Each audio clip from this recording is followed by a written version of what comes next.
All right, here we are with Gabby Dizon, CEO and the co-founder of Yield Guild Games. Gabby, it's so great to have you back on the Defiant podcast. Thanks, Cami. It's nice to be here. It's been, I think, almost 3 years. Yeah, pretty crazy. And like we were just talking now, so much has happened since. So we were due for an update.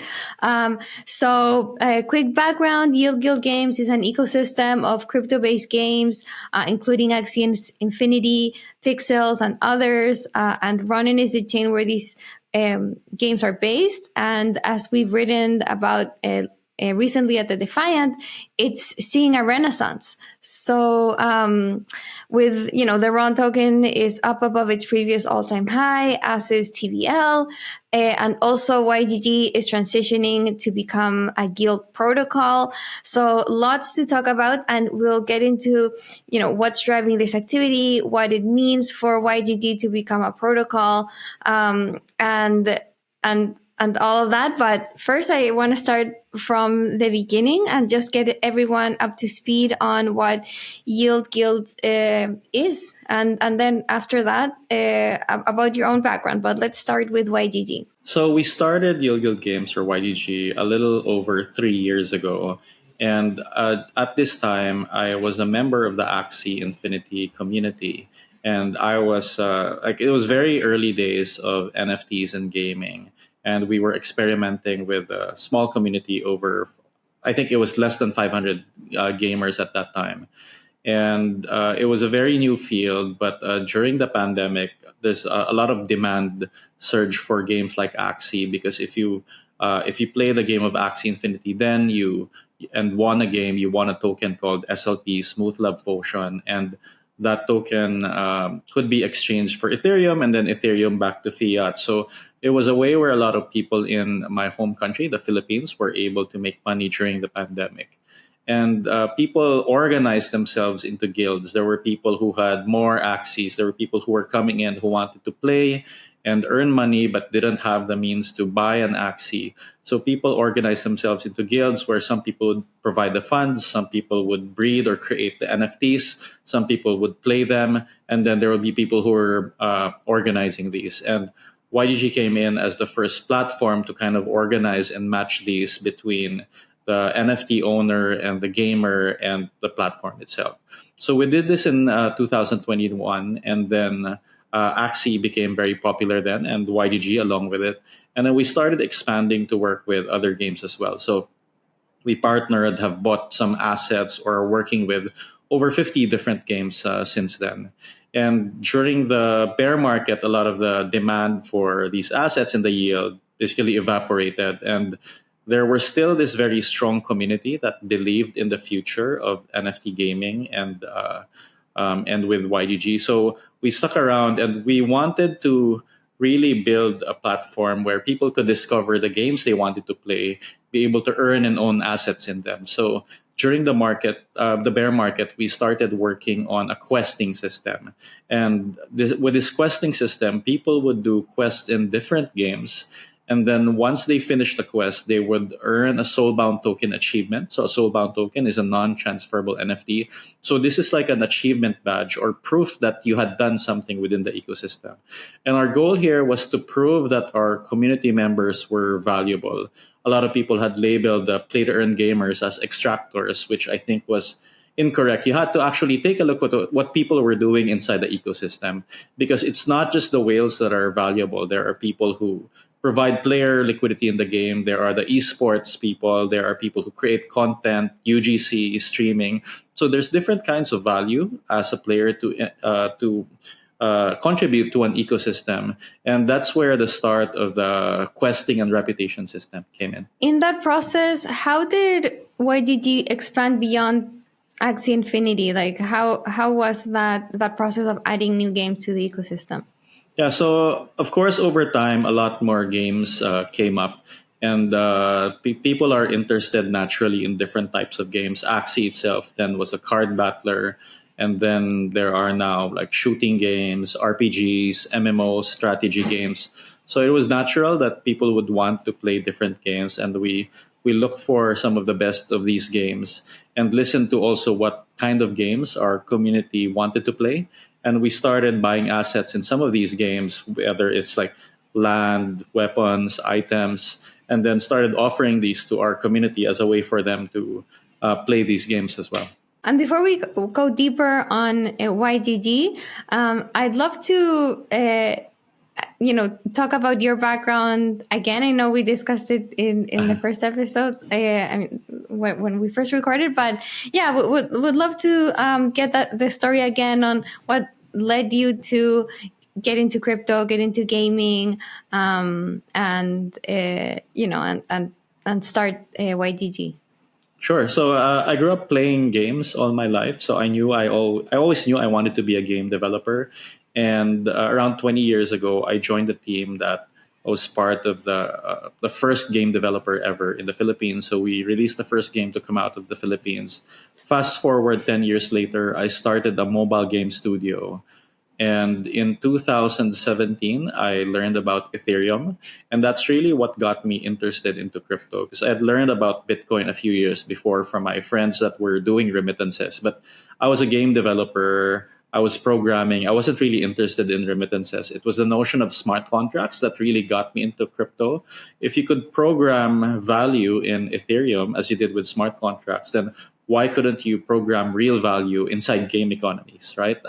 While making mobile games, we were already creating economies inside these virtual worlds. So why not put real value inside virtual worlds? So that was really the aha moment that got me into Ethereum. And then later that year, in 2017, CryptoKitties came out, and that was like, wow, like that was the NFT. And I really thought then that NFTs would really change gaming. And a year later in 2018, I discovered Axie Infinity. And of course, it wasn't easy like between 2018 and 20 when I started YGG. Like it was a bear market. There were some small experiments in NFT gaming, but none of them really got a lot of traction. But yeah, that's what got me into crypto.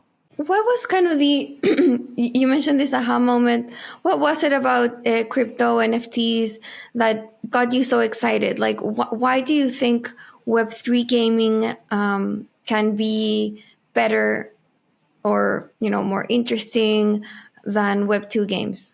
Yeah, so just the notion of digital asset ownership or digital property rights, like the the end user owning their own assets. Of course, there's a lot of caveats on that. Like a lot of these assets don't matter if the game dies, for example. But just the idea of me owning my own asset, it made so much sense to me then, even in 2017.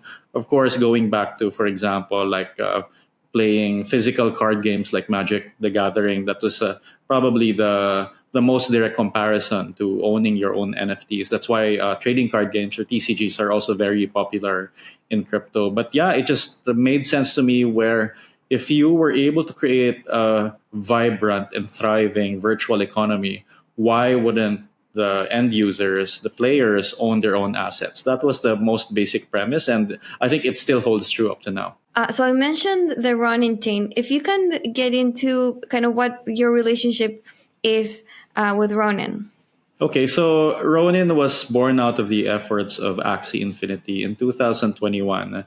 The Sky Mavis, the creators of Axie Infinity, realized that Ethereum was not a great place to scale for games because games needed a lot of transactions, right? And the Ethereum mainnet then couldn't handle it. So that's why they started creating the Ronin chain. So we were, I would say, one of the earliest community members that were part of and supported the Ronin chain. So apart from Axie, now there's a lot of different games that are in that ecosystem. I'll just name two: Pixels, which has been popular very recently, and Kydro Chronicles being another one of them.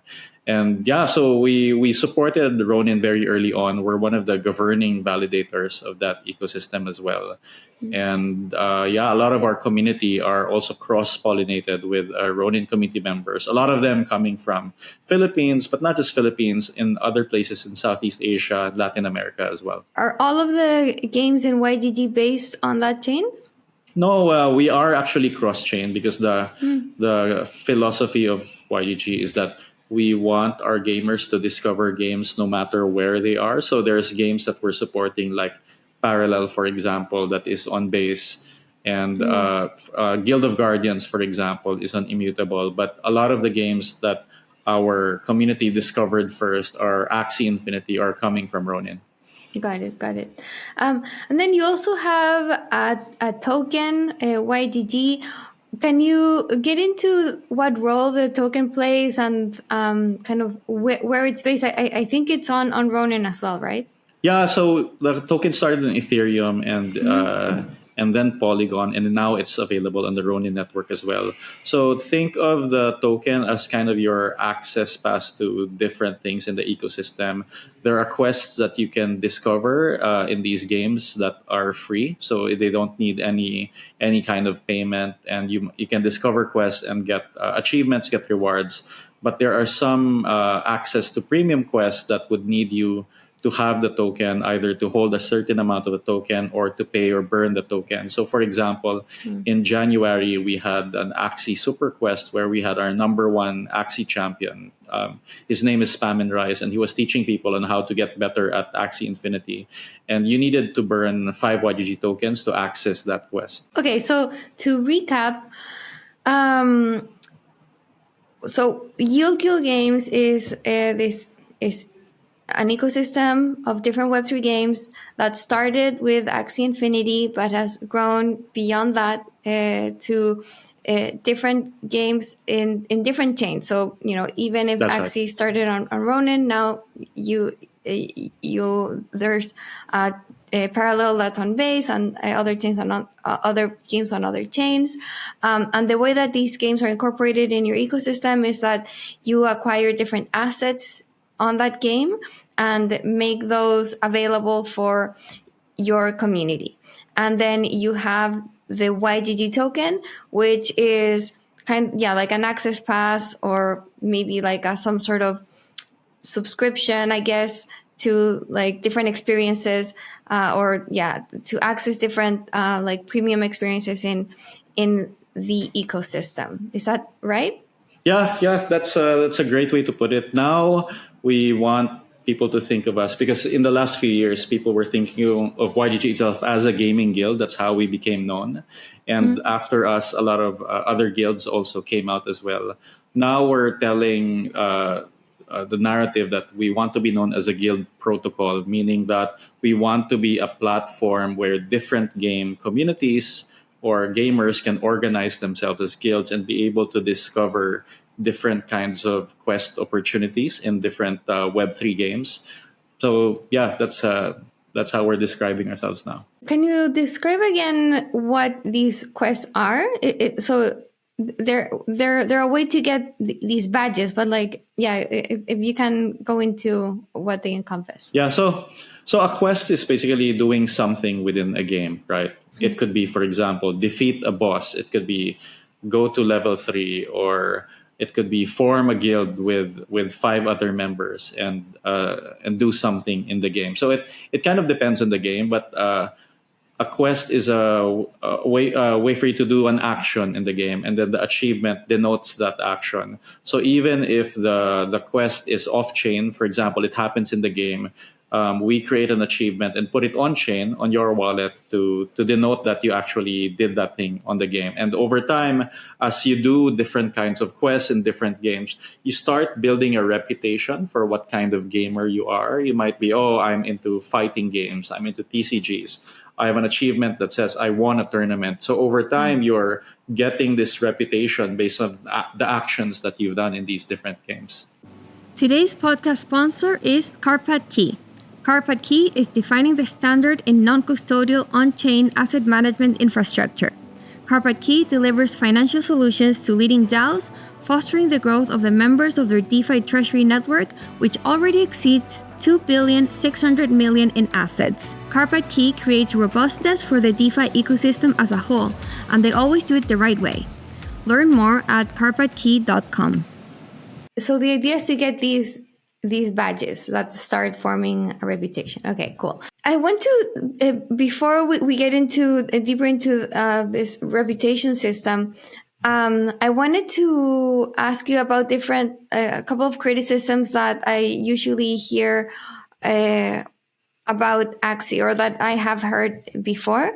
So this idea that you mentioned, that gamers are playing Axie just because they want to earn the different associated tokens, not because the game is fun in itself. What do you think about that criticism? I think that it's more broadly about play to earn than Axie itself.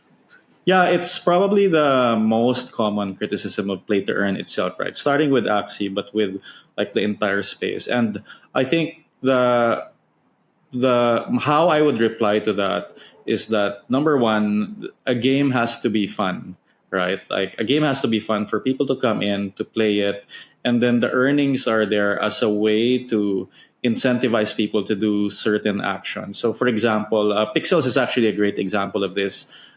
People can earn the pixel token in the game, but it's also a very social game. For example, my dad, who's over 70, he plays like a couple of hours every day. My sister is playing, my brother is playing. We formed a little guild where we're actually like farming together. And of course, the earning is good because it kind of gives us a goal to do together. But the earning is not the point of us playing the game. It's because we're doing something actually as a family that we're doing, and we're now all adults. And this is the first time we've actually played the game together, and that's very enjoyable, right? So I think that's the earnings. If you see this in airdrops or any campaign, the earnings are a way to attract people probably to your product, and that is like one of the biggest strengths of crypto.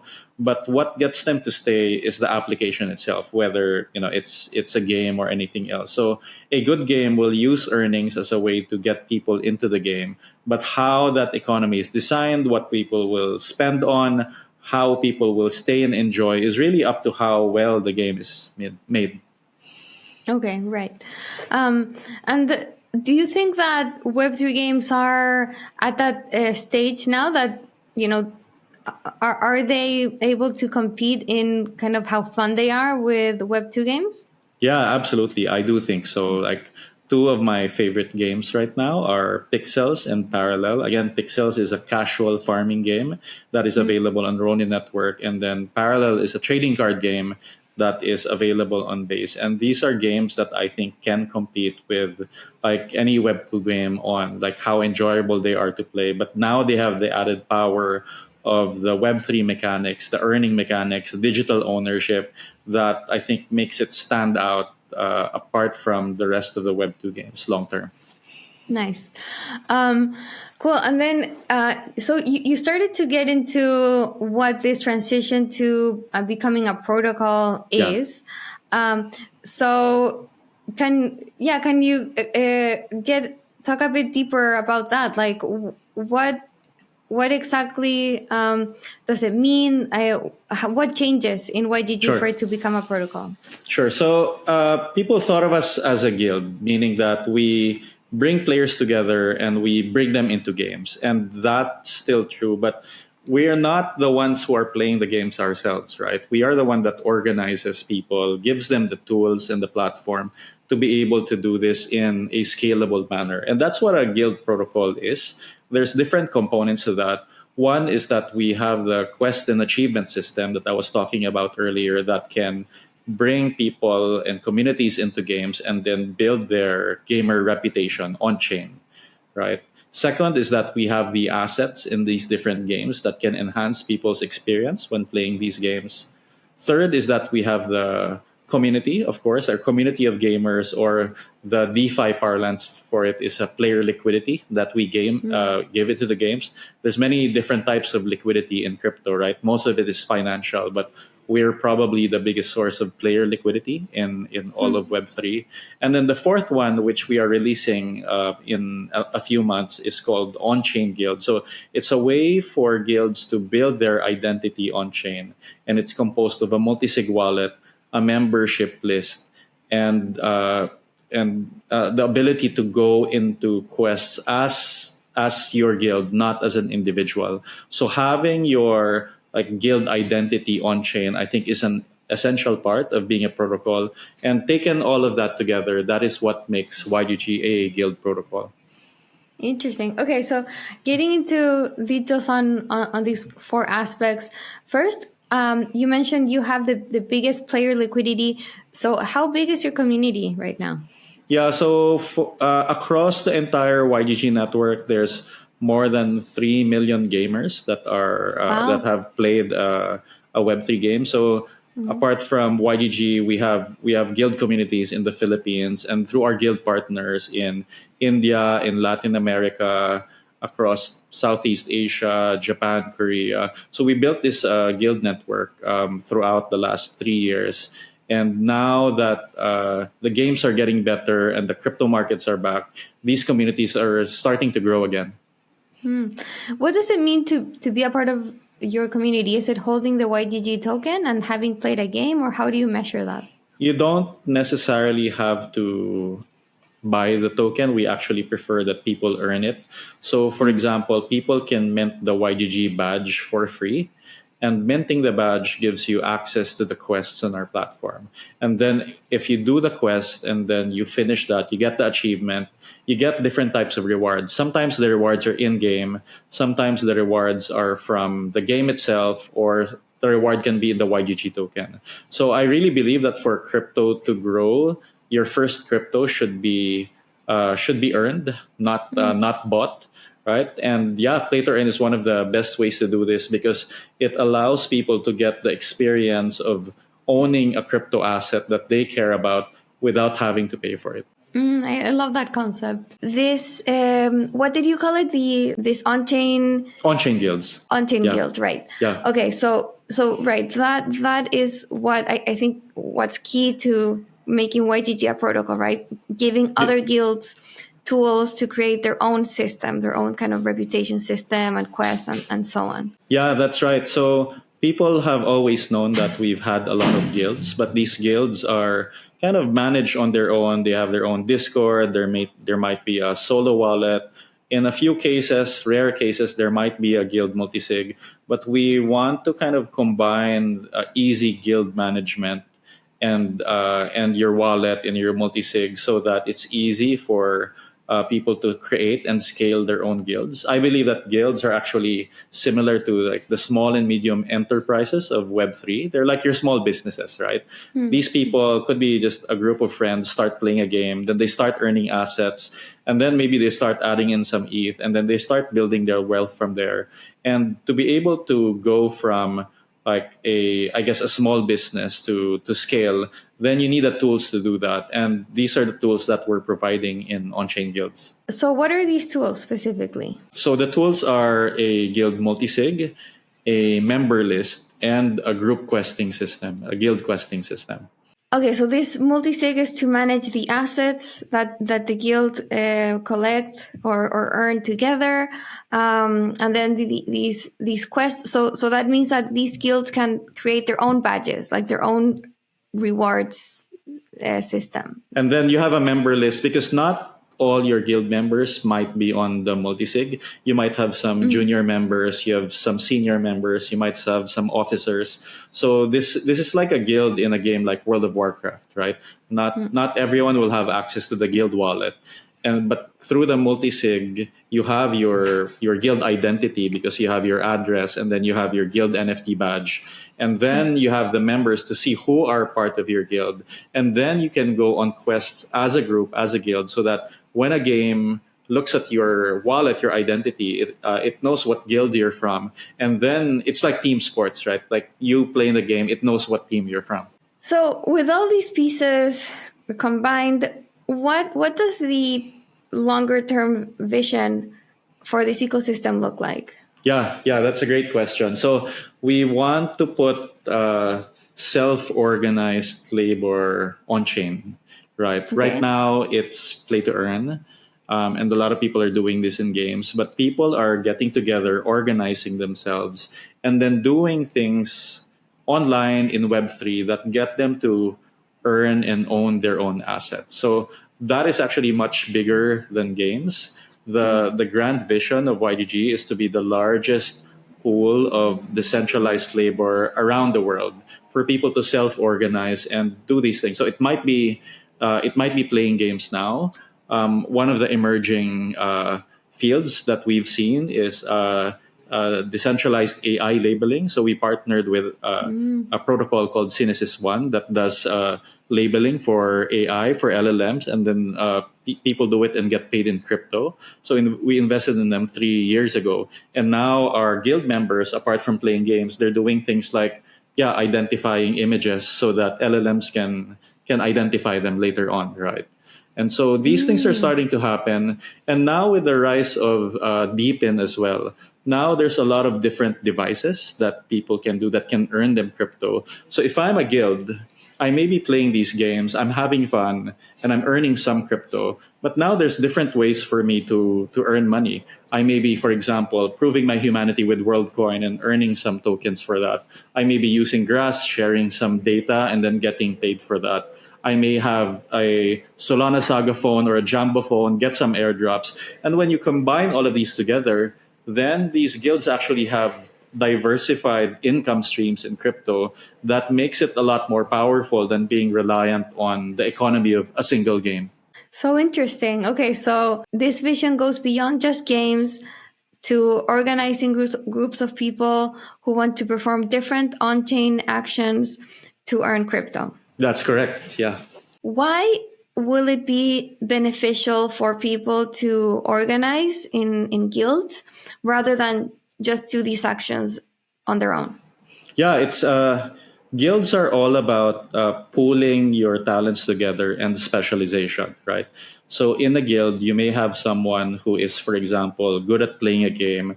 You may have someone who is providing capital. You may have someone who is good at managing tasks. So it's not that all people will be good at something.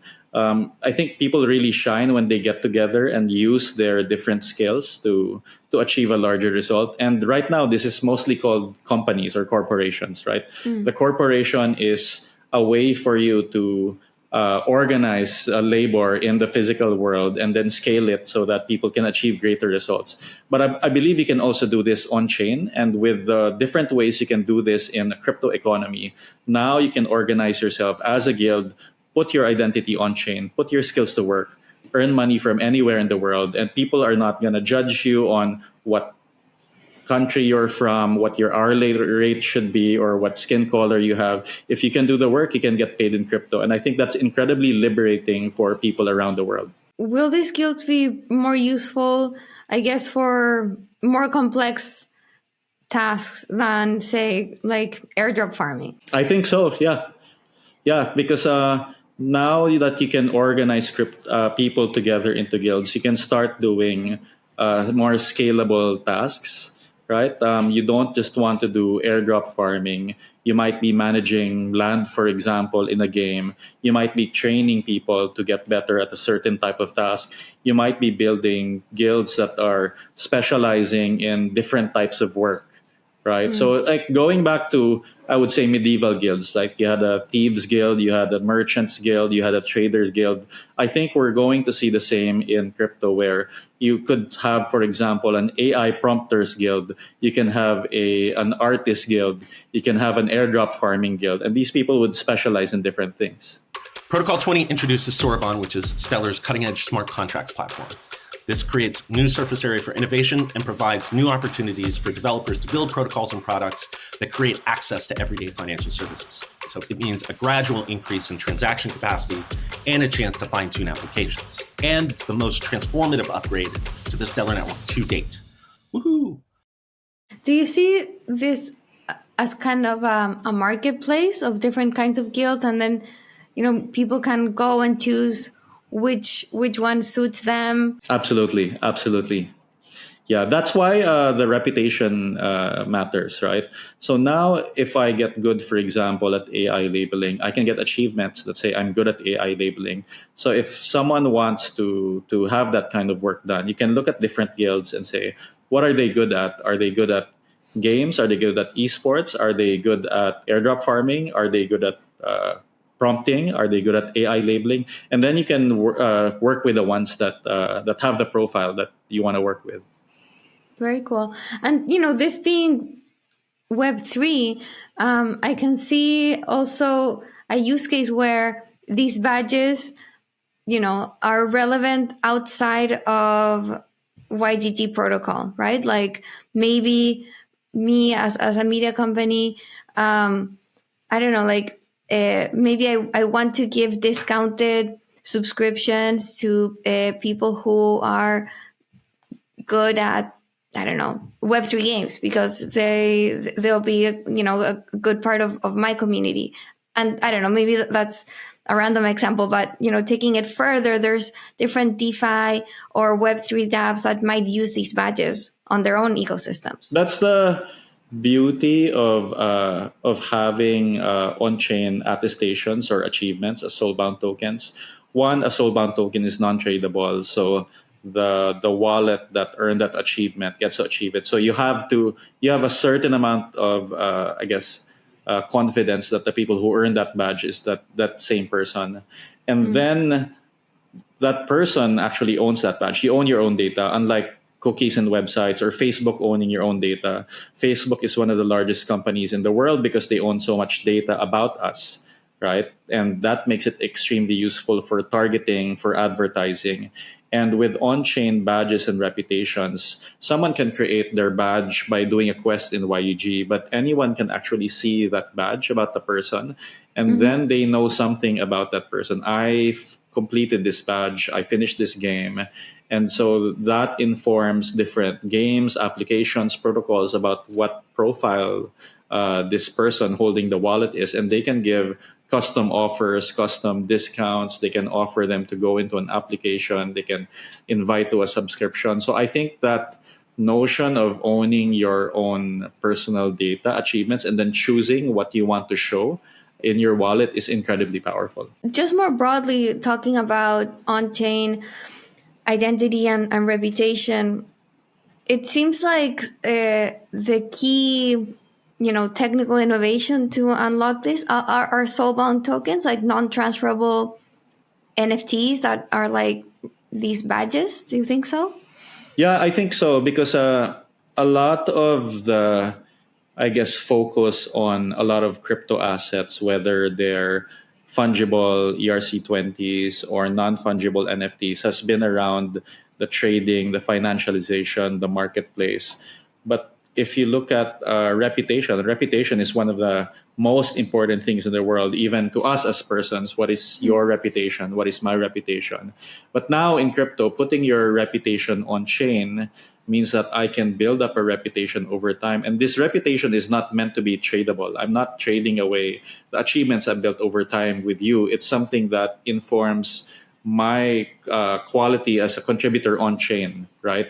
So the more that you build up these profiles of your reputation, and the more that different kinds of applications are able to read your profile, read your achievements, and that informs them what kind of a user you are within the Web3, within the crypto world.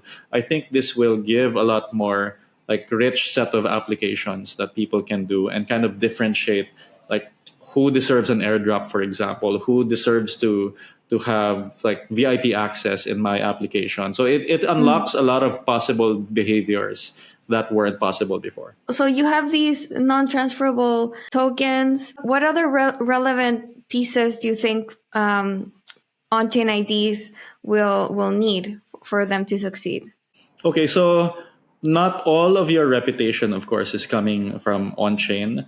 Now there are different protocols that can take, for example, your things from your Web2 accounts. Like a common example is that in my Steam account, I play different games, and then I take that as an attestation, and then I put it on chain. So linking your Web2 to Web3 identity is something that is starting to get popular as well. The big difference between Web2 and Web3 is that I, as the end user owning the wallet, I elect to show what info that I do, and I can do it without revealing my personal identity. So that's very important, I think, in Web3. Like like I don't have to tie my reputation to my KYC, to my personal identity, and even then I can have attestations on my past behaviors. Put these attestations as soulbound tokens in my wallet, which informs the crypto world on what I've done, what reputation I have, without revealing who my personal identity is. technically, how is that done? Do you need like some sort of zero knowledge proof or something to hide and show different pieces of your wallet? Because I think like by default everything will be public, right? Well, you can get attestations from, for example, like Web2 platforms that don't include your identity. So, for example, I can ping Steam's API and say, I played 100 hours of a role playing game, and then I put that in my wallet, but that doesn't show my username or who I am. So, there's some ways to do that. And some of them are, yeah, proving in a zero knowledge manner that, for example, like, yes, I'm from this country. Yes, I am over 18, but no, I won't tell you who I am, right? Um, and I think kind of last piece on Chain ID and like more talking more broadly, I'd love to get into how this is different from the Web2 model where these tech giants own all of our data. Like, what does a future look like where you have control over all of your reputation in your wallet, and this is the way that you start to interact with you know with online, with like the online world? Can we Yeah. actually escape Facebook and Google this way? Like, how does that transition happen? Yeah, social networks became extremely powerful because the more data they got about you, the more data we shared, the better picture that they have of who we are, what we like, what we want to buy. And that is sold as advertising, right? To advertisers that make us want to buy products. And that is how Facebook, Amazon, they became like multi-billion dollar, trillion dollar companies. And they own that data. We don't own it. And with soulbound tokens, the hope is that I can actually control what I show to the world, and I can show this achievement. I may be able to hide it, or I show something about me without revealing who I am or what country I'm from.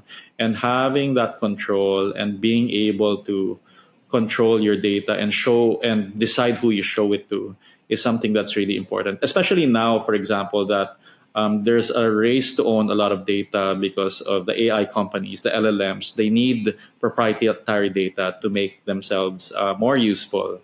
And now I can imagine that there will be like data unions, there will be guilds that control pieces of users' data that will be auctioning out this data to LLMs that want to bid for it. So you're not automatically giving your personal data, for example, to a Facebook AI LLM just because I posted on Facebook. I think it's good for end users to own their own data. And if you want to share it with third party, if you want to sell it to an AI company, you should have the right to determine what you're selling and how much you're selling it for. Right. Because right now, like our compensation for giving away our data is just being able to use these platforms. That's right. Which felt like for free, but obviously right now we're seeing that it's actually not for free. It's That's a very right. high price to give It's up. a very, very high price. So yeah, I think this future where individuals are actually able to profit from their data if they want to, and they are in control, and we're seeing the gains, and choosing what to sell, what to give access to, and what not to. I think that's hugely empowering. I really do hope that that's kind of that's the way forward. Yeah, and it shouldn't be one or two or three companies that are doing this. Yeah. What I love the most about crypto is that there is a natural incentivization for different networks to work together, because I can go into a network, for example, like I can go into a game, I play that game, I complete a quest, I can earn that game's token, I can earn the underlying token of the blockchain it's on, I can earn the token of YGG because I did a YGG quest. So there's natural incentive for different kinds of networks to work together to achieve a desired result. So interesting. Okay, and then now moving on to the increased activity that we're seeing in the gaming ecosystem and the Ronin chain. Well, obviously, Base has been absolutely bonkers recently with all the SocialFi stuff. NFT volume is also picking up, which I thought was surprising. I had kind of like taken my eye off NFTs, and thought they were a little bit not dead, but like not much going on. But everything seems to be picking up. I'd love your view on what's driving this activity. We don't have imagined that this cycle is driving a lot of people to NFTs necessarily from kind of the more mainstream audience. But yeah, I would love your thoughts on what's driving all this activity to NFTs, games, and so on. Yeah, so if you look at the different categories of NFTs, and this is very broad categorization, I'll categorize them into PFPs, art, and gaming NFTs, right? And I think PFPs have been largely replaced by meme coins. So yeah, there's a lot of action around meme coins that I think have kind of cannibalized PFP trading. Art will always be there. I think it'll be a longer burn, but art will always remain relevant. But if you look at gaming NFTs, there's a lot of action happening now because the games itself to make a good game, it's typically like a 2 to 3 year process. And for these companies that started in 2021, they're actually only getting to the part where they can release a good game now. And so for those projects that maybe released NFTs 1 or 2 years ago, but now the game is releasing, you're seeing a lot more activity on the different game NFTs. And this is happening for games like Pixels, for example, which is over 2 years old. And when it transferred to Ronin Network, a lot of the activity in terms of player base picked up. So the NFT volumes were driven up as well. So interesting. Okay, so you think that the increased NFT volume and activity is largely being driven by gaming? That's right. By games, by high quality product that is being released now. And what does that say about the holder or the user, right, of NFTs? Is it that they're more crypto native, that they got into crypto on the last cycle because they were interested in these games, more than kind of before it was I guess like a more mainstream user buying or like non-crypto user buying PFPs? I guess there are different kinds of NFT buyers. Some buy them because they want direct utility. Like, I'm going to buy this NFT because I'm going to use it in a game. There are a lot of people who are buying NFTs as a way to speculate on the value. Like, oh, I don't really play the game, but I think this game is going to be popular, so I'll hold a bunch of NFTs in Sure. this game. And I think what defines the success of the game is knowing that you do have these different audience for your assets, right? So for example, if I'm a game developer and a bunch of speculators buy my NFTs, I don't want those NFTs to be unusable, just being held in a wallet. I'd want to make it easy for these NFT holders who are not players to maybe lend out these assets to guilds or players who are playing the game, so that these assets are also usable in game. So yeah, it's really important to know what the types of users you have or what the types of holders you have for your assets. How do you optimize for that? Like, do you make different levels of assets, like NFTs for gamers, NFTs for speculators, or I don't know, like, how do you balance that? Some of them do that. Some of the assets are driven more towards gameplay, while some are maybe driven towards Collecting. like owning large assets or collecting. But it's also about creating the functionality. So, for example, there are protocols that enable NFT lending, so that large asset owners can easily lend their assets to people who want to use them in the game. And I think these types of protocols are also very important in kind of bridging that gap between ownership and utility. Oh, so interesting. Yeah, and we see how Web3 and kind of this composability really start to matter here as well. This kind of That's right. NFT-fi ecosystem that's so That's right. interesting. Okay, and then looking forward, what are you excited about getting built this year? Wow, there's so much to get excited about. I think what I'm most excited about are like guilds creating their own identities online, on chain. There's so much activity happening now on chain. I think Base and Farcaster have done a good job of kind of igniting activity with Frames, for example, a new type of social network. Lens is a very interesting way to do like social relationships, social graphs on chain. So there's just a lot of new ways that on chain interactions are being discovered. And we really want to contribute to that with on-chain guilds, groups that are finding ways for put themselves on chain, have an identity, have a wallet, and have these kind of play with the other primitives that are being created right now by other developers. How do you think this new wave of user will be onboarded? Like, or what do you think the use case will be for in this next bull run that will bring on a new wave of users? So I do think that it's really time for different types of new applications to come out. There's so much infrastructure that has been built in the last decade plus, right? And even now, still a lot of new infrastructure is getting popular. But I think now is the time for applications, for new kind of types of like social elements being built.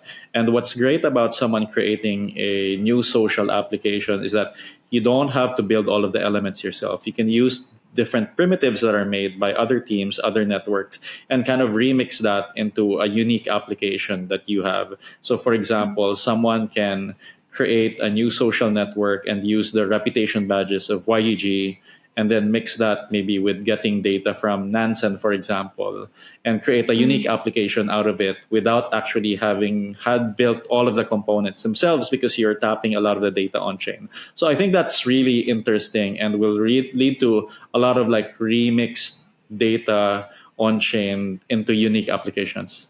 Looking forward, where would you want to see crypto in, I don't know, say past this bull run when everything has died down, people are back to building again? Like, what steps forward will you want to see?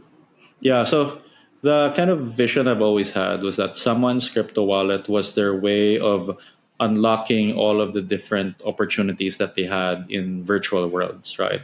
The way I described YGG even 3, 4 years ago was that it's like a combination of LinkedIn and Uber. You wake up, you open your wallet, and then you go into the platform, and then the platform reads your wallet, your reputation, and then it gives you like all of the different quest opportunities that you have. It might be in DeFi, it might be in gaming, it might be in different kinds of online or on-chain work. And I think we'll get there eventually. There's definitely a lot of things that need to be done to get there. But yeah, like this reputation piece, I think is really the key to unlocking different types of economic opportunities for anyone around the world. Nice. And then finally, you mentioned all this infrastructure that was built and is getting built. Do you think crypto is ready now, finally, for mainstream, mass applications? I think it's ready for us to create new types of applications that mass market can consume. I don't think it will be like very like straight along the way. I don't think we can just create, for example, an on-chain Instagram and it'll hit 100 million users. We have to find new types of interactions that I think people will find valuable and want to do, right? And then there will be this like crypto primitives underneath. But I do think we're ready to take a swing at it. Awesome. Nice, Gabby. It was so fun talking to you. So interesting to learn what YGG is up to, the vision for this protocol, the vision for this kind of on-chain LinkedIn/Uber. So interesting. So, yeah, thanks again. Great having you on the podcast. Thanks, Cami.